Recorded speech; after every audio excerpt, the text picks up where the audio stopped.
Encuentro, enfoques y contrastes de ideas para la construcción de una ciudadanía informada, inclusiva, con justicia social y participación democrática. En Voz Alta. Hola, ¿cómo están? Muy buenas noches. Bienvenidos a su programa En Voz Alta. Y bueno, con una novedad que estamos cambiando el día de transmisión del programa para que sea los jueves. Estaremos transmitiendo este programa todos los jueves a las 21 horas por el 24.1 de Televisión Abierta. Entonces, bueno, pues solamente con esa novedad y tratando de que los temas sean de coyuntura y también de interés general, bueno, pues continuaremos con esta línea de análisis, de debate en este programa En Voz Alta. Y hoy el tema que nos ocupa es analizar en primera instancia, en primera parte del programa, lo que son los cambios en las secretarías de Estado, no solamente, o el más reciente que ha detonado una serie de análisis, cómo no, también inclusive de críticas externas en torno a la renuncia de Tatiana Cloutier, la secretaria de Economía, pero también en el contexto de que ha habido otros secretarios, lo cual no necesariamente es común, que han renunciado, más que los hayan renunciado, o que no se han enfermado. También una cosa muy curiosa, ¿no? La enfermedad luego es la razón política habitual para dejar un cargo. Y bueno, ¿cuál ha sido también el posicionamiento de estos exfuncionarios?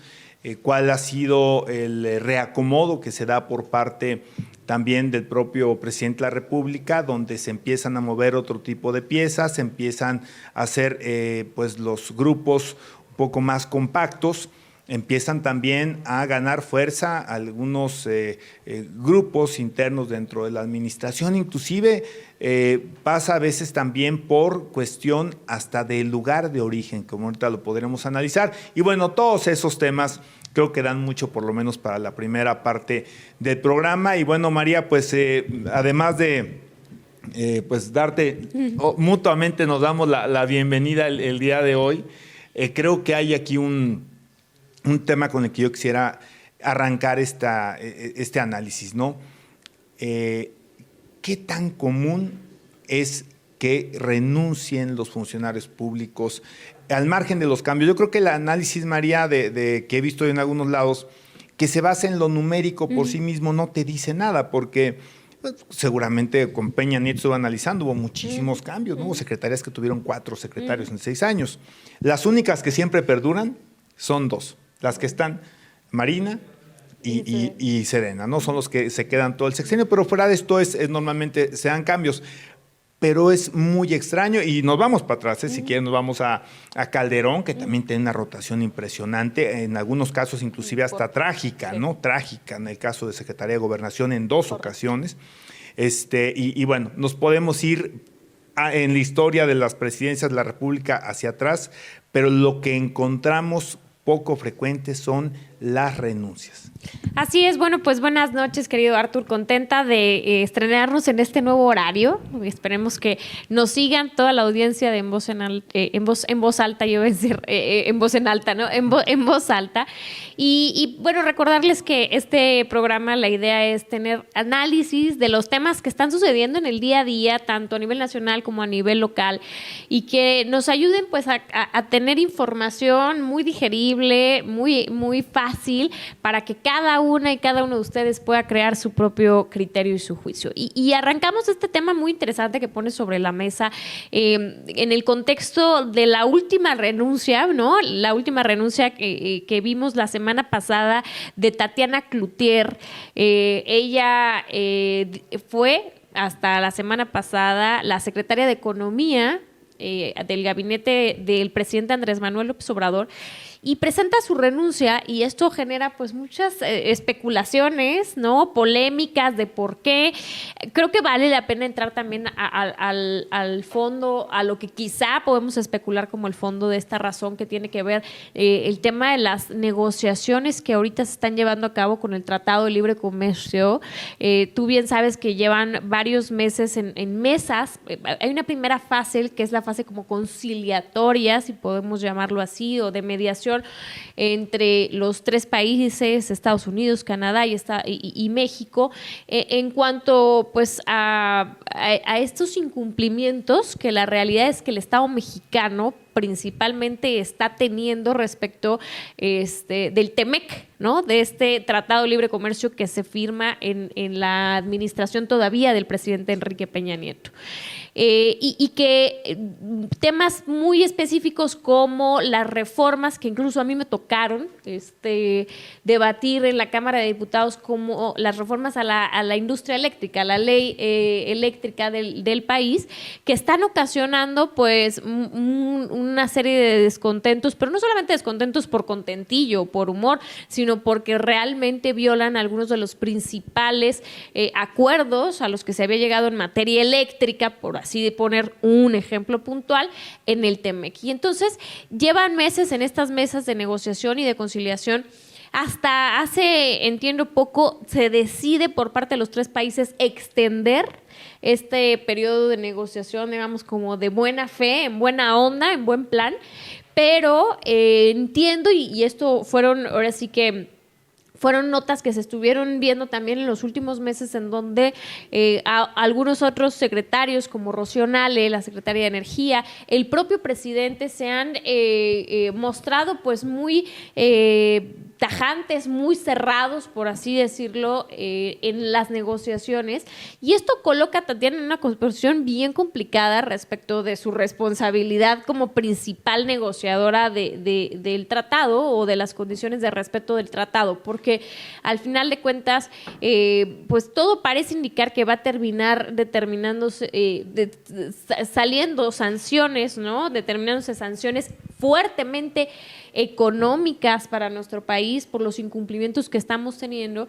Y Tatiana, a decir verdad, mira, yo fui compañera diputada de ella, es una mujer congruente, es una mujer que podemos no coincidir con ella, en algunos temas específicos no tengo coincidencia, pero es una mujer que en donde ha estado por lo menos ha buscado ser firme en sus convicciones y en lo que cree.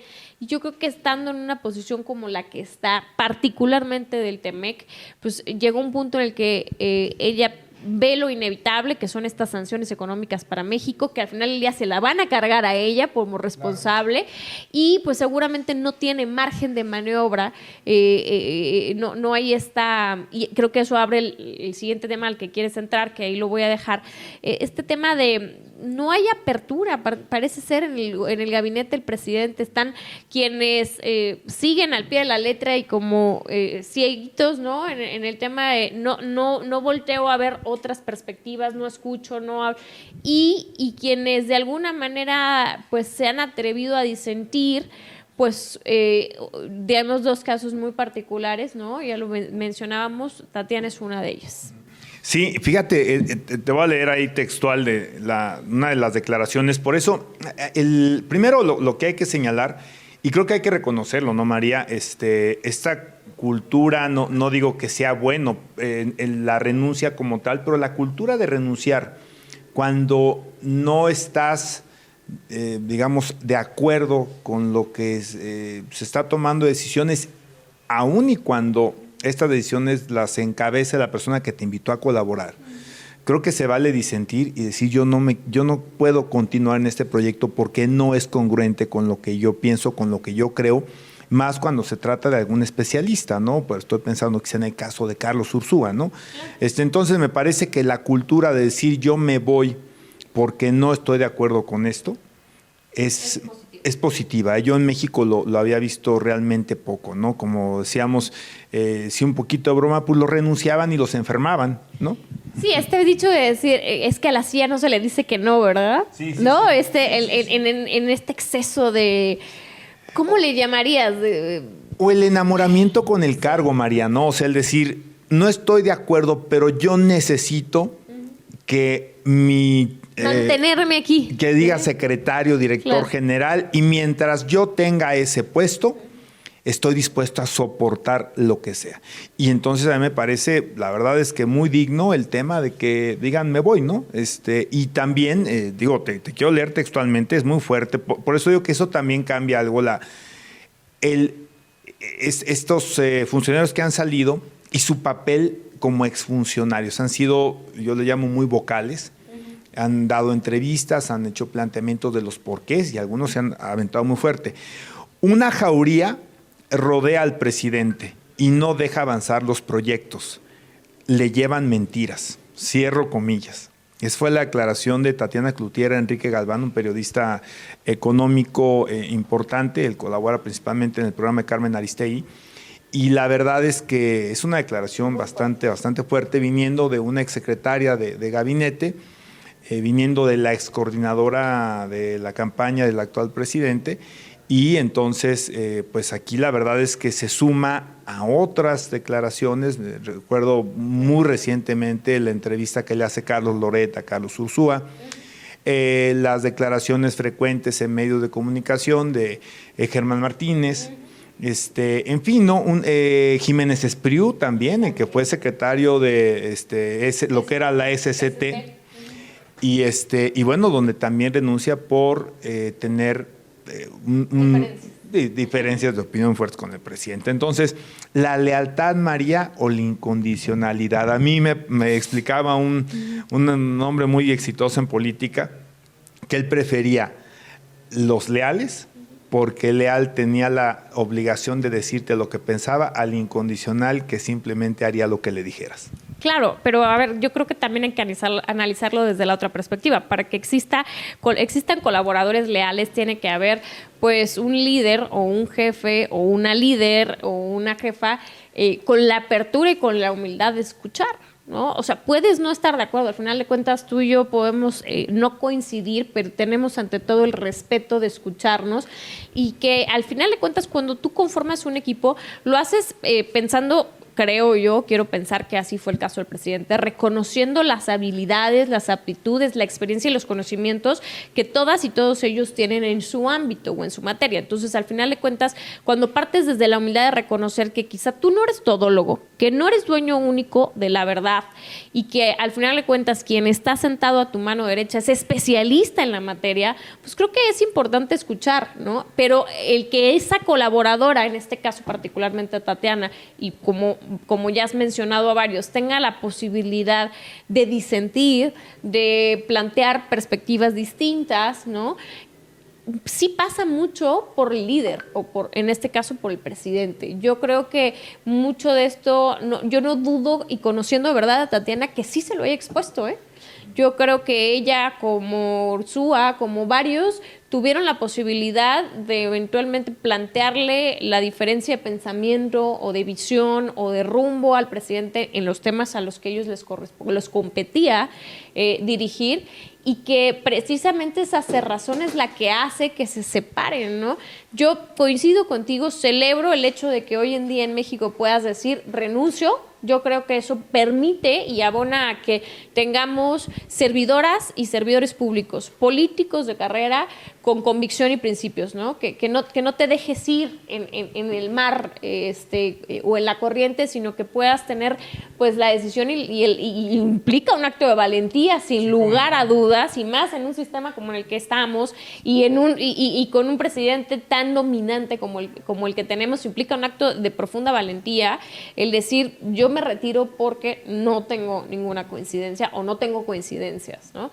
Eso lo celebro. Creo que para que existan leales y no solamente tengamos un grupo de incondicionales, pues pasa muchísimo por el estilo de liderazgo que se ejerza, y en este caso veo al presidente cerrado y obstinado en su propia visión, sin la capacidad y la humildad de escuchar a los demás.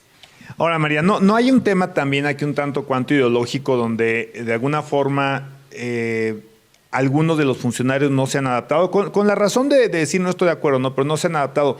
Hay elementos que pueden no ser meras coincidencias, ¿no? A lo mejor la militancia de partido, a lo mejor el origen, la formación, incluso académica. A mí me llama la atención, por ejemplo, en el caso de Tatiana Cloutier, bueno, pues evidentemente, aunque es una persona muy comprometida con el proyecto del presidente, pero su origen no necesariamente viene de las izquierdas, todo lo contrario, ¿no? Digamos que pues, su padre es un histórico de la derecha. Por ejemplo, el caso de Germán Martínez, bueno, pues es evidente, Germán fue presidente del PAN, un hombre con muchas capacidades, pero bueno, tiene este antecedente. Inclusive me salga un poco el gabinete. Lili Téllez, ¿no? Que es hoy su acérrima, una de las personas quizá más críticas, más frontales, yo diría más agresiva en términos del discurso político en contra del presidente. Bueno, Lili Téllez es senadora de Morena, o sea, ella llega por Morena. Ella llega por Morena, ¿no? Entonces, te encuentras quizá el perfil de Ursúa, de otros que han dejado de estar. Donde en realidad, pues, de origen son parte de este grupo de personajes que en su momento aportaron credibilidad con ciertos sectores políticos, ciertos sectores sociales, inclusive empresariales, pero que parece ser que no embonaron en el proyecto, ¿no? ¿Crees tú que tenga que ver esto que es como estos implantes que dicen no pegó, no se agarró al cuerpo y el cuerpo lo expulsó? Sí, al final de cuentas, la mayoría de quienes hemos visto, tienes razón, tienen a lo mejor como un común denominador, un factor común, que es gente que a lo mejor no sus orígenes no son en la izquierda, y que tienen podemos llamarlo un nivel académico preparado, ¿no? Y eso pues invita aún más a la reflexión.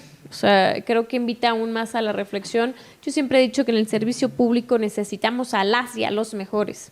Yo me pronuncié duramente en contra de esta reforma precisamente que impulsó el presidente para topar los sueldos de los servidores públicos.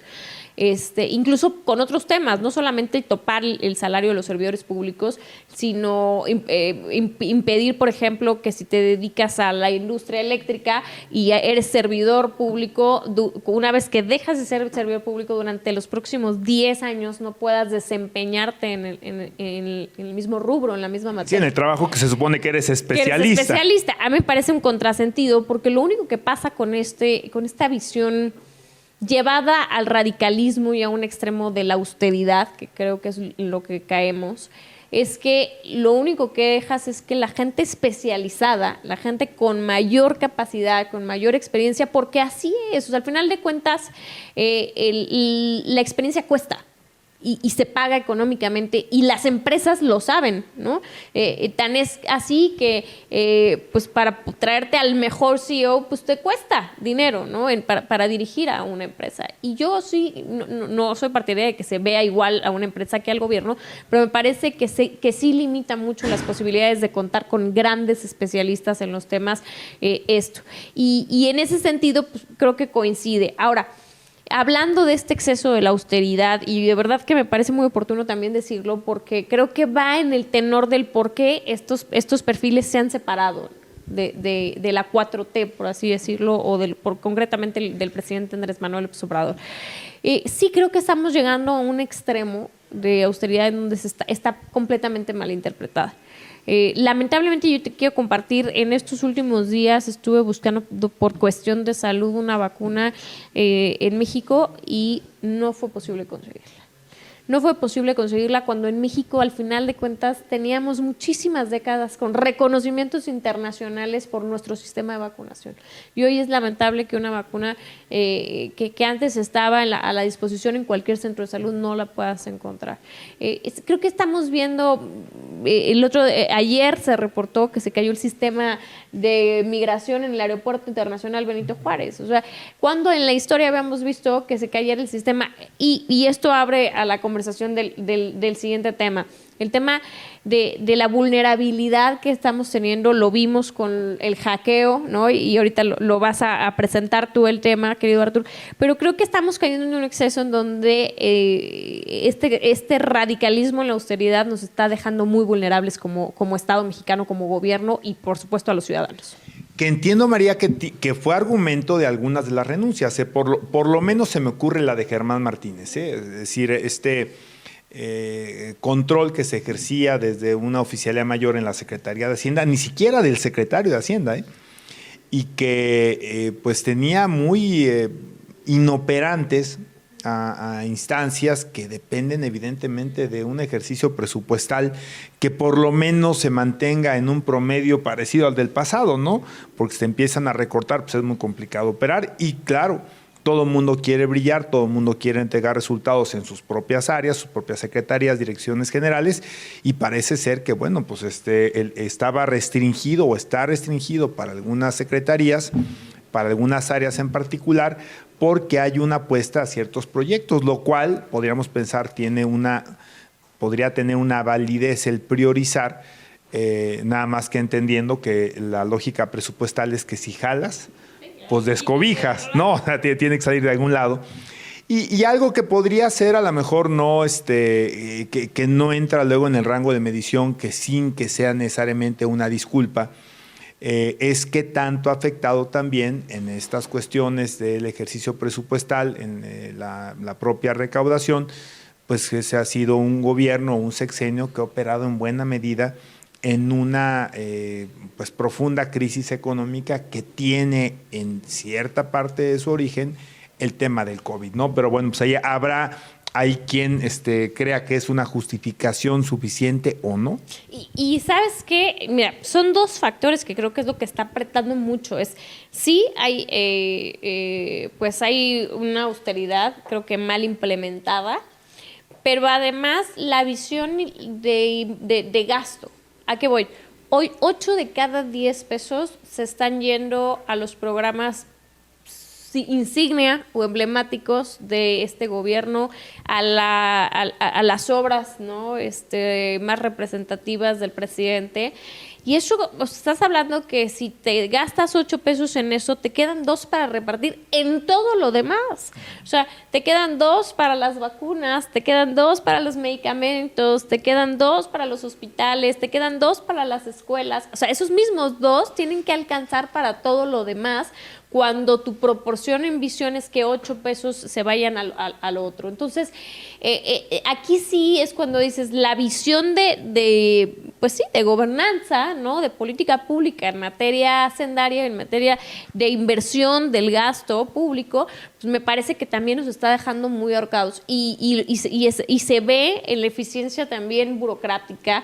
Tú hoy vas a cualquier oficina y las condiciones en las que te atienden, en las que te reciben, no son las mismas que eran, y de verdad no es un tema de comparación de una administración o de otra por partidos, no son las mismas hace algunos años, como me lo dijo una persona muy simple, me dijo, yo no soy ni del PRI, ni del PAN, ni de Morena, pero simple y sencillamente yo y mi familia vivíamos mejor hace algunos años. Pues en lo mismo pasa en las oficinas gubernamentales hoy.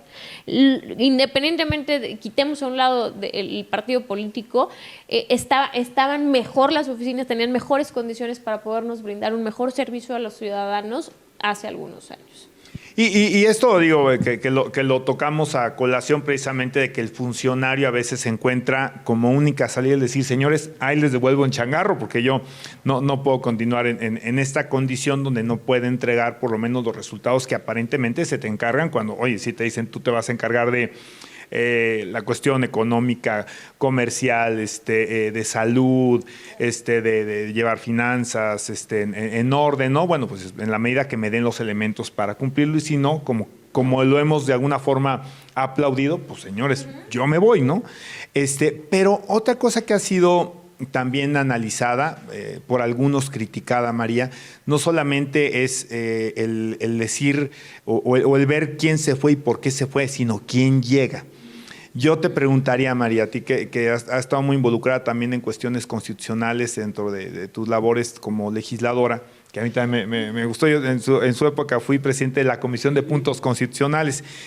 ¿Crees que para el debate, el que quitando un poco de fuerza al Ejecutivo, no necesariamente a pero pensando en un futuro no personalizado, no partidizado, se pudiera analizar, como creo que sucede en el supuesto de los gobiernos de coalición cuando se llega a hacer este convenio, que los secretarios fueran o requirieran una aprobación por parte del Congreso para evitar entonces estos cuestionamientos que se hacen sobre la idoneidad de las mujeres u hombres que ocupan los cargos simplemente para valorar elementos de capacidades, experiencia, inclusive, ¿por qué no? Como se hace en Estados Unidos, se meten inclusive a temas que rebasan no solamente lo ético, sino se meten a temas un poquito hasta de vida privada, de moralidad, ¿no? Fíjate que lo que planteas es muy interesante, Arturo. Yo creo que, con la experiencia reciente de lo que hemos visto y vivido, creo que sería muy interesante explorarlo, y no solamente lo plantearía como una alternativa el involucrar, por ejemplo, concretamente al Poder Legislativo, sino que se valora la posibilidad de que fuera necesario incluir a las minorías dentro de esta decisión. ¿Qué pasa? Que si solamente lo ponemos como, de alguna manera, con mayoría simple, ¿no? Que con el 50% se vote y se apruebe el nombramiento, ¿no? De una u otra un secretario, al final de cuentas es una especie de simulación, porque quien tenga la mayoría en la Cámara o la mayoría legislativa muy probablemente coincida con que sea el gobierno, y pues al final de cuentas es solamente como un paso más, ¿no? Pero si lográramos incluir a las minorías, creo que eso obligaría a que los perfiles que se presentaran tuvieran que realmente ser acorde a la competencia de esa área, que hubiera una posibilidad de que la voz de la minoría, en este caso concretamente, se tomara a consideración para los nombramientos. Creo que sería muy valioso. Sí, habría, yo te diría, María, que caray, probablemente hasta la mayoría simple, yo diría fírmenla. O sea, si hay posibilidad de hacerlo por una mayoría simple, bueno, una mayoría absoluta, perdón, a decir, el 50% más uno de los integrantes, yo diría fírmenla, ¿no? Avancen en esa posibilidad, porque además, bueno, hoy hay una coincidencia que esa mayoría absoluta no la tiene ningún partido hoy en día. Sí, bueno, salvo con la suma de algunos aliados, ¿no? Entonces tienes que construir en torno a otros partidos. Pero en un futuro puede darse una situación que no necesariamente tiene que generar un impasse, donde la mayoría o esa mayoría absoluta la tenga más bien los partidos de oposición, y entonces tengas que presentar perfiles que sean adecuados, donde el propio esquema jurídico te permita una salida para que no te quedes entrampado, ¿no? Pero yo te diría, de entrada, ¿por qué no? Lo ideal probablemente será la mayoría calificada, ¿no?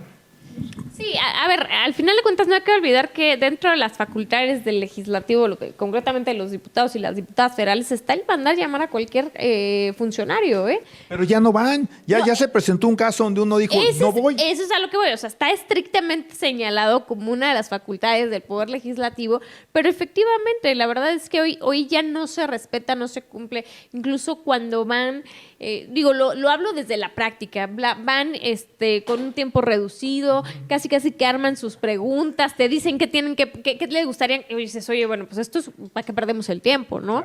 Eso es lo que molesta. Pero un ejercicio genuino de evaluación, de supervisión y de auditoría de parte del Poder Legislativo sería magnífico. Así es, y lo que molesta también es que filtren información, y eso también está molestando mucho en todo el mundo, porque el tema de la seguridad cibernética es importante, y el siguiente tema después del corte va a ser precisamente el de la Guacamayas League. Regresamos, estamos en Voz Alta. Continuamos en Voz Alta. Continuamos en Voz Alta. Ya estamos de regreso, y como lo comentamos antes del corte, pues ya al margen de las... A ver, una cosa son los elementos a lo mejor privados, María, de información, de lo que hoy es el común denominador. Nosotros ya nos comunicamos, aún los de mi generación, yo ya no entiendo este mundo sin la comunicación cibernética, ¿no? Sin el WhatsApp, sin los correos electrónicos, en fin, ¿no? El almacenaje de la información, tanto como profesionista, en la parte política, en la parte de colaboración de medios de comunicación, pues todo está en estos aparatitos, en las nubes, sí, en la nube, ¿no? Y bueno, es algo que no es una moda, que no es algo que se vaya a pasar, es algo que inclusive va a empezar todavía a avanzar de forma que nos movamos prácticamente todo ahí. Y la cantidad de información que se tiene con respecto a lo que nosotros hacemos por esta vía cibernética, pues se nota, y creo que aquí lo hemos debatido, ¿no? Porque hay quien de alguna forma, a veces con nuestra autorización inconsciente, inclusive sin ella, pues puede saber exactamente qué estamos buscando, qué queremos, qué preferencias. Claro, entonces la verdad es que es algo que, bueno, nos preocupa en términos de nuestros datos personales, de nuestra intimidad, nuestra privacidad. Hoy se han dado escándalos con estrellas, ¿no? de cine, donde ciertas fotografías, bueno, pues cada quien tiene sus razones y sus cuestiones, pues se han filtrado a los medios de comunicación y se han filtrado también a las redes sociales de manera no autorizada, pero no diciendo que esto es menos grave, porque es importante obviamente la privacidad que tenemos como personas, pero algo que aparentemente tendría un elemento adicional del cual ocuparnos y del cual tratar de evitar como una política de gobierno, que es la filtración de datos en términos o de documentos que tienen que ver con la seguridad nacional. Y desafortunadamente, y lo digo como lo pienso, María, pues sí, esto sucedió en México y con temas que tienen que ver ni más ni menos con la Secretaría de Defensa Nacional, en momentos donde precisamente, como lo analizamos un par de programas anteriores, pues está precisamente en un momento donde se está, pues de alguna forma, valorando la importancia del involucramiento de la defensa, de los militares, una serie de aspectos de la propia función pública. Entonces, pues se da esta filtración, María, y con los efectos que tiene, y no sé si tú pudieras ampliar un poquito y tu opinión también sobre el impacto que tiene estas filtraciones que además se han ido ahorita, analizando gradualmente. ¿Por qué es tanta información, María? Y tú nos dirás cuánto es, porque me explicabas cuánto es los terabytes, 6 terabytes, y a ver si lo platicamos aquí también con el auditorio. Pues sí, Artur, la verdad es que lamentable, yo creo que tiene varias implicaciones y varios efectos, ¿no? La cantidad de información que se logró hackear equivale, nos estaban diciendo ahorita aquí fuera del aire, a 47 iPhones de máxima capacidad, como para más o menos imaginarnos materialmente o tangiblemente. A mí me cuesta a veces trabajo estos conceptos de la nube y los megas y los gigas, porque pues es algo que no logro ver su tamaño, ¿no?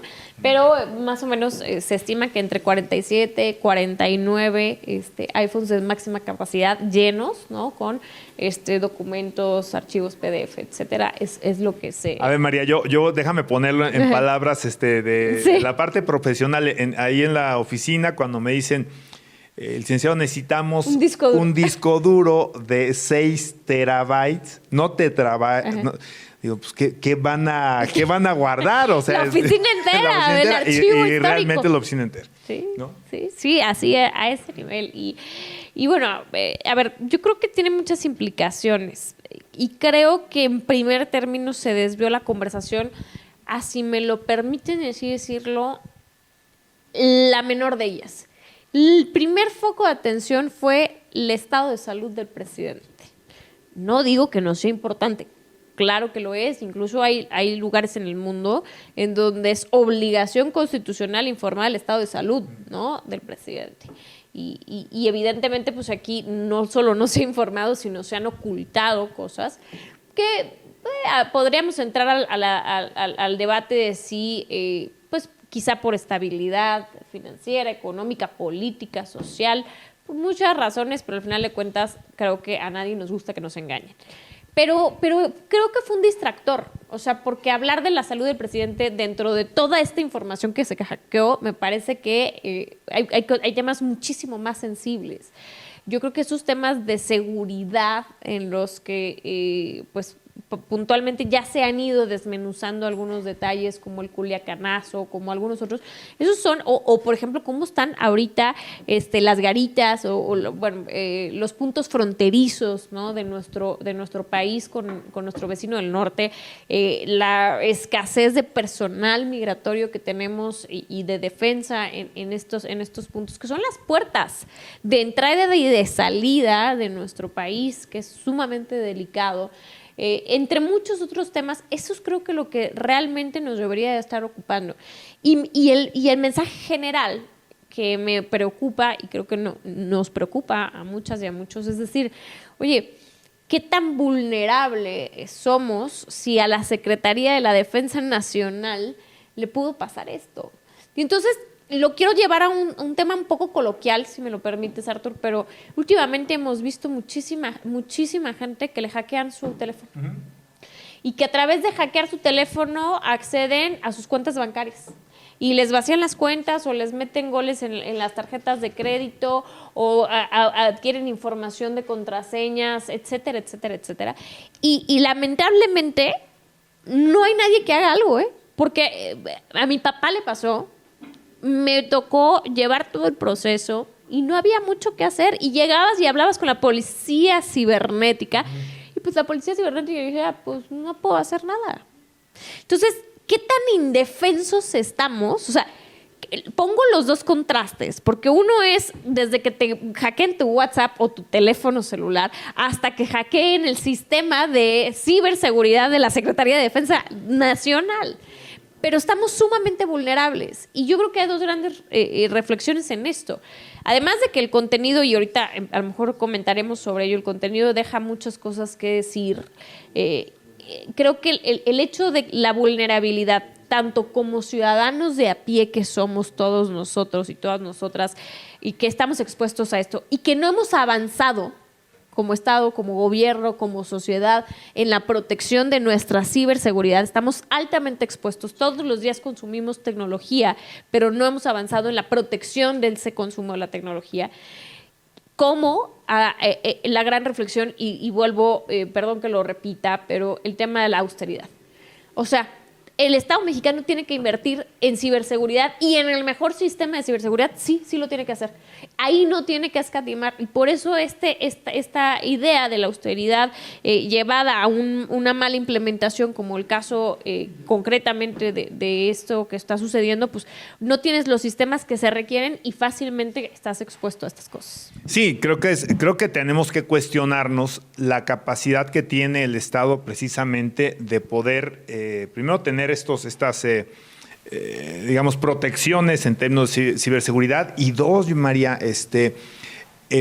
poder tener capacidad de perseguir a las personas que violenten pues precisamente esta seguridad, tanto de las personas físicas como, por supuesto, más aún todavía, pues las instituciones del Estado, sobre todo, que tienen que ver con seguridad. Yo me pongo a pensar en algo que supongo debe ser todavía más sencillo. ¿Cuántas personas conoces tú que estén hoy en la cárcel por haber intervenido vías de telecomunicación? Lo cual ya lo vemos hasta como parte del show, ¿no? Vamos a ver a quién intervinieron hoy y escuchar las grabaciones, y no encuentras una sola persona responsable por eso. Ya ni qué decir los hackeos. Yo creo que los hackeos son mucho más frecuentes de lo que nosotros sabemos, pero fuera de esto que ha sido gravísimo, los Guacamaya Leaks, me parece que previamente estuvo Lotería Nacional. Uh-huh. CFE, ¿no? También. CFE ¿Pemex? y Pemex. Pemex estuvo Pemex. Sí, entonces, creo que imagínate, no Pemex, sí. Imagínate. Bueno, la banca misma, ¿no? Que es un pilar importantísimo también, no solamente de nuestras finanzas, sino es un pilar de estabilidad, en términos de país, pues que puedan tener estos grados de vulnerabilidad.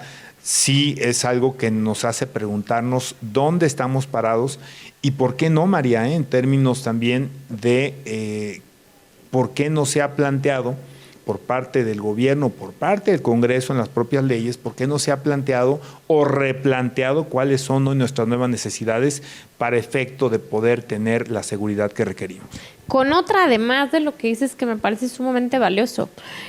Llegamos a un punto en el que el Estado mexicano se vio tan vulnerable que creo que el análisis y la lógica común es decir, pues, ¿cómo nos van a defender los que nos deben de defender si ni ellos solo se pueden defender? ¿No? O sea, perdón por el juego de palabras tan coloquial, pero así es. O sea, yo pensaría, es decir, ¿cómo el que me va a cuidar o el que me defiende me va a defender pues, si ni él solito se puede cuidar? Y esto me parece que es súper trascendente porque llegas a un punto en el que creo que fracasa el Estado de Derecho. Ese Estado de Derecho que debe de impartir justicia, ese Estado de Derecho que debe garantizar seguridad, ese Estado de Derecho que nos mantiene como sociedad, en el momento en el que sucede una cosa así, se vulnera a grado máximo, porque el análisis es ese, es decir, pues, ¿quién me va a cuidar? ¿Quién me va a cuidar? Y es uno de los principios más básicos del Estado, ¿no? Entonces, oye, María, y a lo mejor invita a los que saben de esto, a los que son hackers, a lo mejor invita a hacerlo, por eso no pasa nada. Claro, al final de cuentas es como no hay ninguna consecuencia, que es uno de los grandes problemas estructurales de México, la enorme impunidad y porque no pasa nada, ¿no? Aquí la gente hace y deshace y no hay consecuencias y evidentemente no las hay y por eso ahora en un tema, como no lo ha habido cuando llegan y te roban tu casa o cuando llegan y te roban tu coche, hoy no lo hay cuando llegan y te roban las cuentas bancarias a través de teléfono celular. Hoy no hay ninguna consecuencia del hackeo más significativo históricamente hablando al sistema digital de la Sedena. Ahora, María, es gravísimo, no es ideal y sin embargo los contenidos, para no dejar, yo no quisiera que terminemos el programa sin analizar un poquito los contenidos. ¿Encuentras tú algo positivo? Quiero señalar también al auditorio lo que yo he escuchado, yo no lo he intentado, no me refiero a hackear, evidentemente, no he intentado acceder porque sí hay filtros, para tranquilidad quizá de quien nos esté viendo, pues acceder a los documentos que están en este hackeo, sí implica algunos filtros, ¿no? Y entiendo, tienes que probar que eres periodista, que es un medio que existe. O sea, fueron buena onda los hackers. Es decir, no cualquier persona tiene acceso a la información y está básicamente orientada a investigadores y a periodistas que logren acreditarse como tal. Yo no sé ahí qué tan fácil sea que tú digas, bueno, pues estoy en tal o cual medio y cuáles sean los métodos de comprobación, pero de acuerdo con lo que escuchaba por algunos periodistas muy serios, no era tan sencillo obtener estos documentos, que además, bueno, por lo extenso que sí requiere de una capacidad como investigador. Pero ¿ves algo positivo, María, en términos de lo que nos revela también de hechos, datos, elementos que irónicamente vulnerarían también de alguna forma la seguridad nacional, ¿no? Algunas prácticas que hemos conocido lamentablemente, venta, inclusive se hablaba de venta de granadas, ¿no? Y muchas otras cuestiones que se irán dando a conocer sobre estos temas. ¿Le ves algo de positivo? A ver, yo entiendo que hay temas reservados por estricto sentido de seguridad nacional y eso yo creo que todos en sentido común lo entendemos, ¿no? Hay cosas que son clasificadas, ¿no? Cuando vemos estos programas, perdón que yo sea tan coloquial, pero cuando vemos estos programas de investigación en las series y demás, siempre te llegan los casos en los que esta información es clasificada. ¿Qué quiere decir la información clasificada? Pues es que está reservada por cuestiones casi siempre de seguridad nacional. Entonces, al final de cuentas, ¿qué quiero? No quiero ser dramática ni drástica en decir, no, pues es que nos están engañando en todo y entonces, ¿ahora qué les vamos a creer al gobierno? Yo creo que no debemos incitar, y me parece también responsabilidad de quienes hacemos uso de la voz en espacios como ¿no? En espacios de análisis y reflexión serios.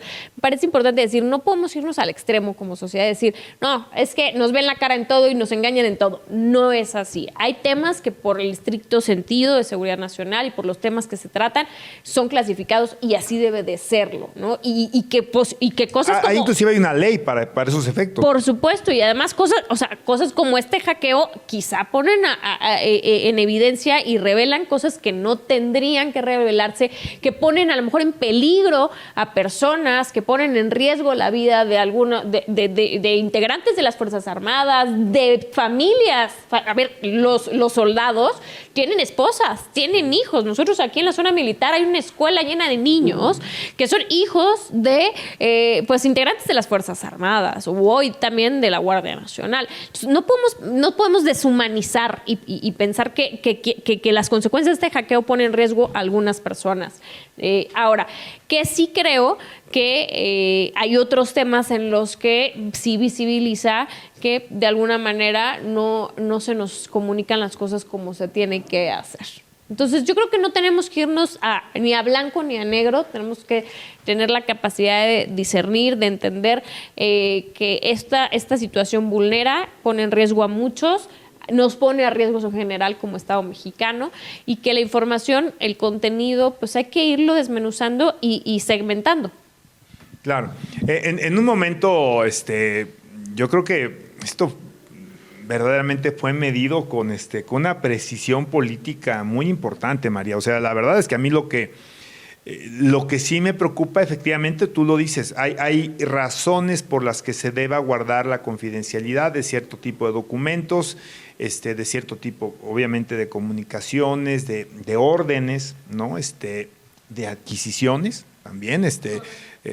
Y se dice también, en algunos casos, he escuchado, no me consta, no soy un experto en ese rubro en particular, que aún en esta época de tecnología, los protocolos indican que no toda información debe estar precisamente en electrónico. Parece que ahí pudiera haber habido algunas omisiones por parte de los propios integrantes de estas instituciones donde hubieran roto estos protocolos y entonces de esta manera se expuso la información por vías cibernéticas y bueno, pues fue hackeado, ¿no? Pero a final de cuentas, bueno, ahí está el riesgo, la situación que se dio. Y ahora, bueno, pues tendremos que ver cuál es si hay algún planteamiento, si esto se queda así. Pero reitero, perdón, porque se me está yendo la idea, esto políticamente fue colocado en un momento toral. Todavía el tema de la parte del ejército, no solamente en la Guardia Nacional, sino en otros áreas donde estuviera interviniendo, pues parece ser que está ya no solamente siendo analizado, debatida, sino que va ahora a la Corte, va a haber una controversia constitucional, una acción de inconstitucionalidad y bueno, pues todavía da para mucho y esto en el debate, pues seguramente es un nuevo elemento que va a incorporarse en estas lógicas de por qué sí y por qué no y hasta cuándo. Sí, completamente. Creo que las implicaciones y los efectos son muchos, los seguiremos viendo. Hoy podemos vislumbrar quizá solamente por encima, ¿no? Pero conforme vaya saliendo información, pues hasta entonces veremos cuáles son los efectos de esta situación. Insisto, creo que un gran análisis y una reflexión es cómo como sociedad y como gobierno tenemos que fortalecer nuestra ciberseguridad. Así es, pues hemos llegado al final del programa. Les agradecemos ahora, como todos los jueves, que nos vean a partir de las 9 de la noche en el 24.1 de Televisión Abierta. Muchísimas gracias y nos vemos el próximo jueves para debatir más aquí en tu programa En Voz Alta.